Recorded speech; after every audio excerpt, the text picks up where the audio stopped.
Hi Dara, this is me from 24th of February 2026. Let's watch our video first. What is this action called? I am tearing the paper. Tearing. Tearing. What is this action called? I am highlighting, Highlighting. What is this highlighting. action called? I am coloring. Coloring. Yes. What is this action called? I am sharpening the pencil. Sharpening. Yes. What is this action called? Underlining. Underlining. Okay, that was our video. Now let's do our reading practice. I want to say something clearly. I am not trying to sound fluent anymore. That used to be my goal, to sound smooth, to sound natural, to sound like I know what I'm doing. But chasing that goal made me tense. Every sentence felt like a test, every pause felt like a failure. So I changed the goal. Now I just want to be understood. That's it. Not perfect, not impressive, just understandable. And when I focused on that, my body relaxes. My thoughts move faster, my words come out easier. Fluency stopped being a pressure and become a side effect. This is something people don't tell you. Fluency is not something you chase.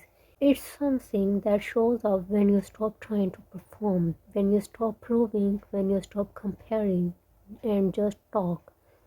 I still make mistakes. I still say the wrong word sometimes.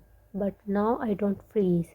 I correct myself. I move on. That's how real conversations work. Nobody speaks perfectly. They just don't panic when they don't. So if you are practicing English, stop asking, do I sound fluent? Ask instead, did they understand me? Because if they did, you are already doing it right.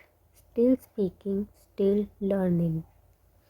So that was my reading practice. Now let's do our shadow practice. I just want to serve the deen. I don't want anything to do with dunya. What are you talking about? Where did you get this idea from? You think it's noble to say you don't care about money? You think Allah is proud of you for being broke on purpose? Let me ask you something. How are you going to build an ummah with no resources? How are you going to fund a masjid or a media company or a Muslim school with wives? Even in Hajj, the most spiritual act, Allah says, there is no blame upon you on seeking bounty from your Lord, which is in Surah Al-Baqarah. You can literally be doing tawaf and doing business, and you are out here saying you don't want dunya. Even the Sahaba had money, they traded, built, saved, and spent. They didn't run from wealth, they used it. Islam doesn't hate money, it hates greed, it hates hoarding for ego. But gathering wealth for a greater purpose is actually sunnah. So no, stop shaming ambition. Don't make I don't care about money your personality. Because if all Muslims who love Allah stayed broke, who's gonna fund the future? So that was my shadow practice. You know what, if we see the Ramadan in the same context, like what is the purpose of leaving food and drink for almost 50, 13 hours? Like here in Ramadan, the duration of fast is almost 13 hours, like 12 hours and 40 some minutes something. So if we see the Ramadan in the same context, like what is the purpose of leaving food and drink for almost 13 hours? If we have to take only one common absolute meaning of Ramadan, it will be like renouncing the word. Like we got it at Ramadan is only the practice of skipping food. No, it's not. Ramadan is actually abstaining from worldly desire for a whole month. It's like I am signing out. Ramadan is actually abstaining from worldly desire for a whole month.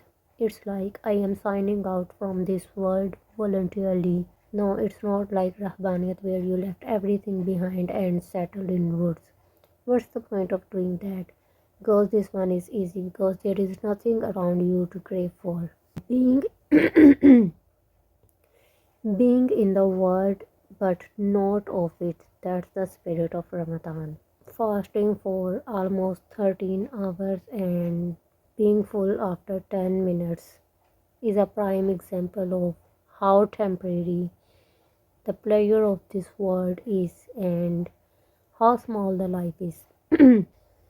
Even when the Ramadan was in summer, when your mouth was dry because of lack of water, it seemed like I could drink a whole sea at iftar, but after drinking one or two glass of water, you are full. There is no room left for food.